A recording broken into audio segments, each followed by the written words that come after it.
ഇന്ന് നമ്മളൊരു അടിപൊളി സിമ്പിൾ ബീഫ് സ്റ്റീക്ക് റെസിപ്പിയാണ് നോക്കാൻ പോകുന്നത്. അപ്പോൾ നമ്മൾ ബീഫ് കഴുകിയെടുത്തതിലേക്ക് കുറച്ച് ഹോൾസ് ഇങ്ങനെ ഉണ്ടാക്കി കൊടുക്കണം. അതിനുശേഷം നമുക്ക് കുറച്ച് സോൾട്ട് ആഡ് ചെയ്യാം. ഇനി ഇതിലേക്ക് നമുക്ക് ചതച്ച മുളക് ആഡ് ചെയ്യാം കേട്ടോ. ചതച്ച മുളകും പിന്നെ നമ്മൾ പെപ്പറും കൂടി ആഡ് ചെയ്തിട്ട് നല്ലപോലെ ഇങ്ങനെ മസാജ് ചെയ്ത് കൊടുക്കണം.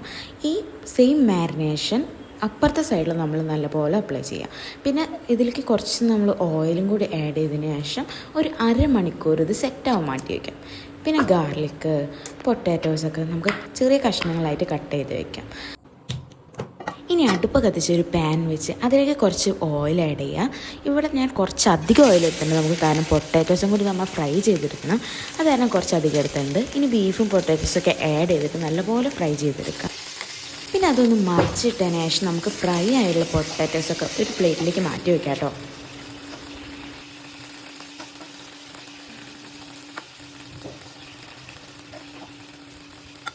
ഇനി ഇതിലേക്ക് കുറച്ച് ബട്ടർ ആഡ് ചെയ്തിട്ട് നമുക്ക് ഗാർലിക്കും പിന്നെ നമ്മുടെ റോസ്മേരി ലീഫും കൂടി ആഡ് ചെയ്ത് കൊടുക്കാം.